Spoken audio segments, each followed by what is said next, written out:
ايه الفرق اللي بين الكوم الكلاسيك والكوم الكاجوال؟ هو اصلا في حاجه اسمها كوم كلاسيك وكوم كاجوال؟ ده حقيقي، وده اللي هنشوفه في الفيديو ده.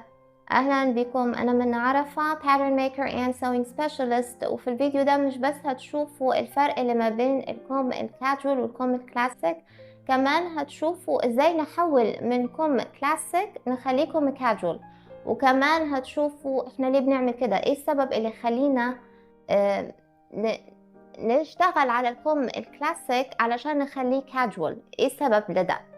بس قبل ما ادخل في الموضوع عايزه اقول لكم على حاجه. الناس كتير قوي بتستقل بالكم، باهميه ان الكم يكون مريح ومناسب للجسم، ودي حاجه خطيره جدا.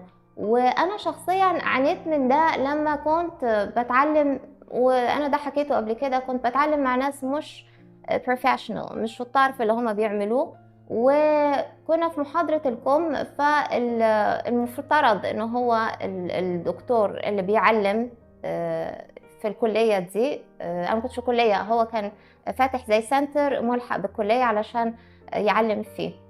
فلما اتحاصر بالأسئلة بقى وقت محاضرة الكم، قال يعني لقى نفسه مش هيعرف يجاوب. الكم على فكرة مش صعب، بس هو اللي مش شاطر. فقال يلا يلا بسرعة، ده كم، ده أي كلام. الكم مش أي كلام، الكم مهم جدا لراحة الجسم. نتيجة الكورس اللي أنا خدته معاه إني عملت حاجة أنا يعني بنتقدها. بلوزة سميتها البلوزة الآلية. ليه بقى آلية؟ علشان اللي يلبسها مش هيعرف يتحرك فيها. أنا شخصيا جربت ألبسها، يعني مستحيل الحركة فيها. يعني لا يمكن ارفع دراعي، لا يمكن الف بسهوله، حسني متكتفه جواها. كل ده علشان الكم مش مظبوط، عشان هما شايفين ان الكم اي كلام. لا، الكم مش اي كلام. الكم سهل، ما هواش معضله، بس لازم نفهمه.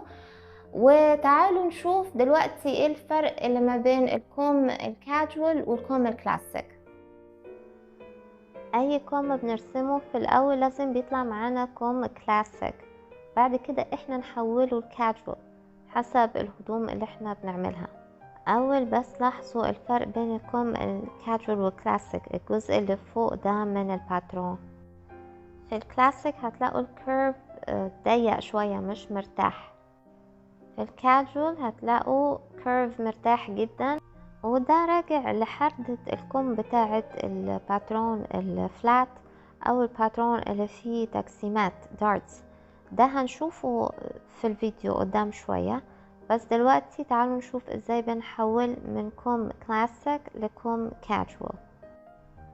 لازم علشان احول من كلاسيك لكاجوال بشيل جزء من الحردة بتاعة الباترون الكم من فوق. هل ده بيحصل كده يعني بس انا قرر ان انا هعمل كيرف واقص وخلاص؟ لا، احنا اصلا لما بنيجي نرسم الباترون بيكون مقسوم بالنص، باترون كم كده بيكون مقسوم من النص، فاحنا بنحدد عدد السنتيمترات اللي هننزلهم من اقصى ارتفاع لحردة الكم، وبنقيس احنا هننزل قد ايه. ممكن ننزل ايا كان 2 سنتيمتر مثلا، وبعد كده برضو بنستخدم الخط اللي في النص بتاع باترون الكم علشان نعمل الكيرف المرتاح بتاع الكم الكاجوال. وكده دي الطريقة اللي احنا بنحول بيها الكم الكلاسيك لكم كاجوال.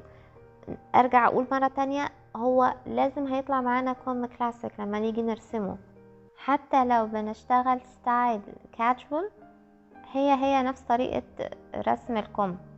وبعد كده بناخد الكلاسيك وبعدين نبدأ ننزل سنتيمترات ونعمل حردات لغاية لما نوصل لقياس حردة الكم الكاجوال اللي احنا عايزينها، وده طبعا حسب قياس حردة كم الباترون البيزك او الفلات اللي احنا بنشتغله.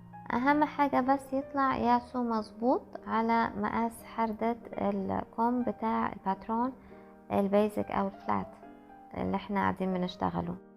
الاول عارفين الباترون الكلاسيك بتاع الكم بنستخدمه لايه؟ للهدوم الفورمال، للسواريهات، لو فيها كمام بنعمل لها كم كلاسيك. الهدوم الفورمال زي اللي هي جاكيتات الكلاسيك او البلطوهات، يعني الحاجات دي كلها بنعمل لها كم كلاسيكي. اوكي، لان هي اصلا بتتصنع من الباترون اللي فيه تجسيمات، اللي هو بيكون فتد على الجسم، عشان كده بنستخدم لها الباترون الكلاسيك بتاع الكم. لكن الهدوم الكاجوال لو تشوفوا الباترون بتاع الهدوم الكاجوال اللي هو الفلات اللي من غير تجسيمات، هتشوفوا حردة كم فيه مختلفة تماما. عشان كده احنا بنلعب في الباترون بتاع الكم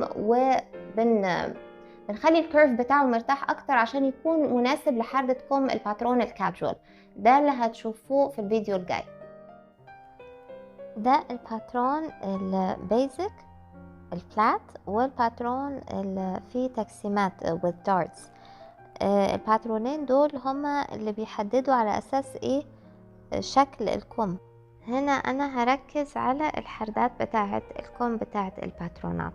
لاحظوا حردة كم الباترون اللي فيه تجسيمات، شوفوا قد ايه تحسوا انها ضيقة، مش حردة مرتاحة. هي طبيعة الباترون اللي فيه تجسيمات كده، هو لازم يكون محكوم قوي على الجسم، قافل قوي، وعلى اساس كده حردة الكم بتبقى نفس الشيء، مظبوطة قوي على الجسم. يعني ما فيش براحات كتيرة في الباترون اللي فيه دارتس. فعشان كده تلاحظوا ان حردة الكم الكلاسيك تلاقوها مش مرتاحة زي ما قلت لكم في اول الفيديو. انا بس خايفة فكرة عمالة اقول حردة مش مرتاحة، كيرف مش مرتاح، الناس تفهم ان اللي هيلبس الكم ده هيبقى مش مرتاح.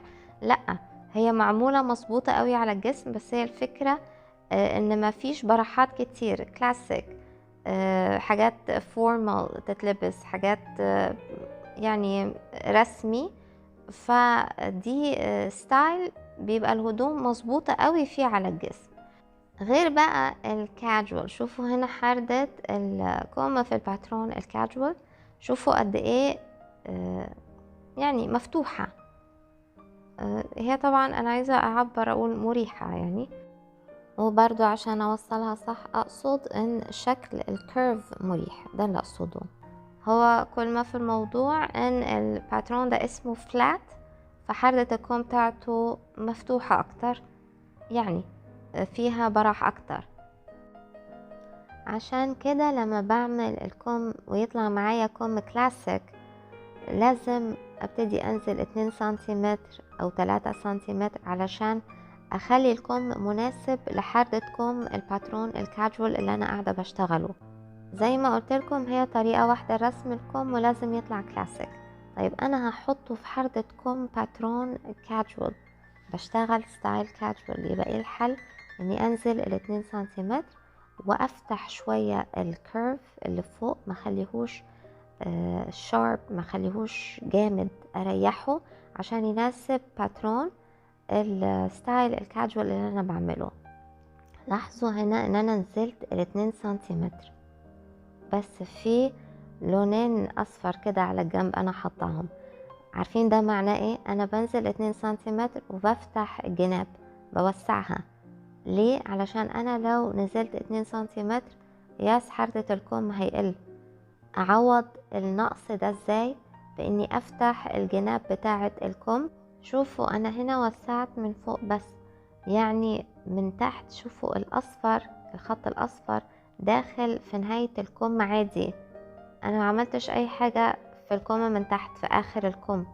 يعني انا دلوقتي بشتغل على الجزء اللي فوق بس، حردة الكم. كل ما انزل عدد سنتيمترات اكتر هضطر اني افتح اكتر من الجناب علشان احافظ على المقاس بتاع حردة الكم اللي انا عايزة اعمله. زودت نص سنتي كمان، وسعت الجنب كمان. يعني انا بشتغل على الخطوط بتاعة الكم من فوق اللي ليها تأثير على الحردة بتاعة الكم. اهم حاجة بس ما اجيش ناحية الكم من تحت نهاية الكم الا اذا الديزاين بيقول كده، عشان ما غيرش في القياس بتاعها. طيب اذا انا دلوقتي عايزة اعمل بالطو، والبالطو ده هلبس تحتيه حاجات يعني layers، يعني هحط ثيرمال تحتيه، هحط بلوزة فوق الثيرمال وبعدين هلبس البالطو. الشتا رهيب ومحتاجة اعمل كده. لو جيت البس البالطو وقتها هلاقي نفسي مش قادرة ادخل دراعي في الكم. ليه؟ علشان انتوا شايفين الباترون بتاع التقسيم اللي هو الفيتد ده بيبقى مظبوط قوي على الجسم، زي ما قلت لكم مريح، بس يعني ما ينفعش يتلبس تحتيه لايرز. وقتها اقدر اتصرف ازاي؟ يعني ازاي اخلي الكم مرتاح اكتر علشان يكفي الحاجات اللي هتتلبس تحت البالطو ده؟ شوفوا في الفيديو الجاي. اللي انا هقوله ده ملوش علاقة بان الباترون الفيتد اللي فيه تقسيمات ممكن يكون مش مريح او ضيق قوي على الجسم. هو كل الموضوع ان ممكن ان احنا نبقى عايزين نلبس طبقات تحت البالطو. لو وسعت حردة الكم شوية بتاعة الباترون ده هيخليني البس واقلع البالطو بطريقة سهلة، ما يبقاش فيه معاناة وقت اللبس والقلع بتاع البالطو. زي ما انتوا شايفين كده انا بس هنزل كام سنتيمتر وهعمل حردة تانية، وبكده ابقى وسعت الكم شوية. زي ما قلت لكم، اذا خدنا قياسات جسم مظبوطه رسمنا على اساسها الباترون اللي فيه تقسيم، وبعدين خدنا قياس الحردة ورسمنا كم مناسب للباترون ده، لازم الهدوم دي هتكون مريحه. اوكي؟ لكن في حالة زي ما قلت لكم هنحط لايرز تحتيها، هنلبس تحت بالطو او تحت الجاكيت الكلاسيك هنلبس طبقات، نقدر ان احنا نوسع شوية في حردة الكم، ننزل عدد سنتيمترات قليلة قوي من غير ما نبالغ، ونوسع حردة الكم شوية.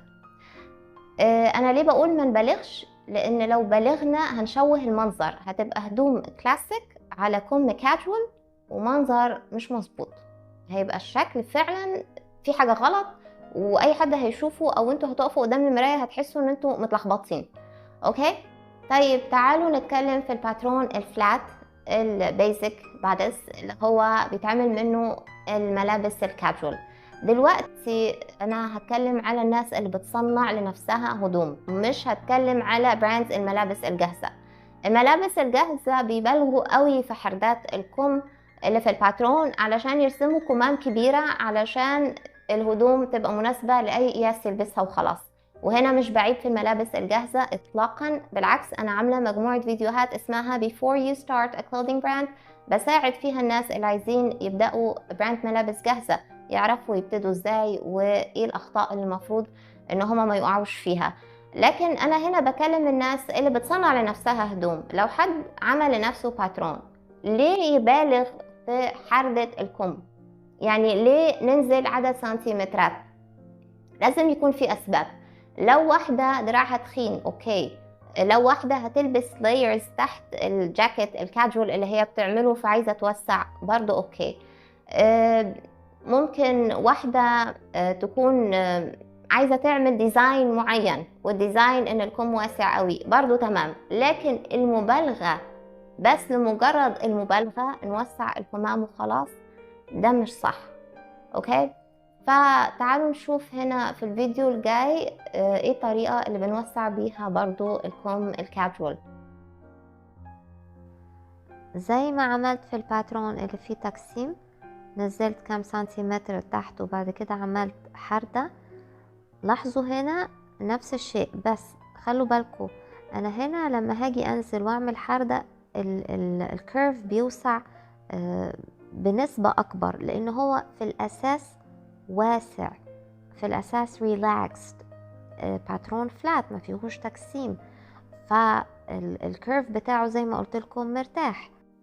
المبالغة في توسيع الكم بتاع الباترون، حردة كم الباترون البيزك بادس، نتيجة التوسيع المبالغ فيه بيدي شكل زي الهودي اللي انتوا شايفينه ده.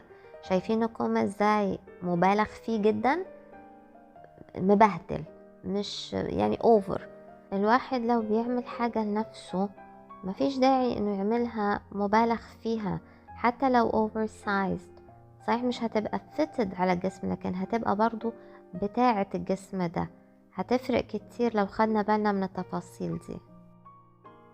زي ما قلت لكم ما تبالغوش، سواء بتعملوا كلاسيك او كاجوال ما تبالغوش. انزلوا عدد سنتيمترات بسيط قوي من حردة الكم، وسعوا الكم حاجة بسيطة قوي حسب الحاجة.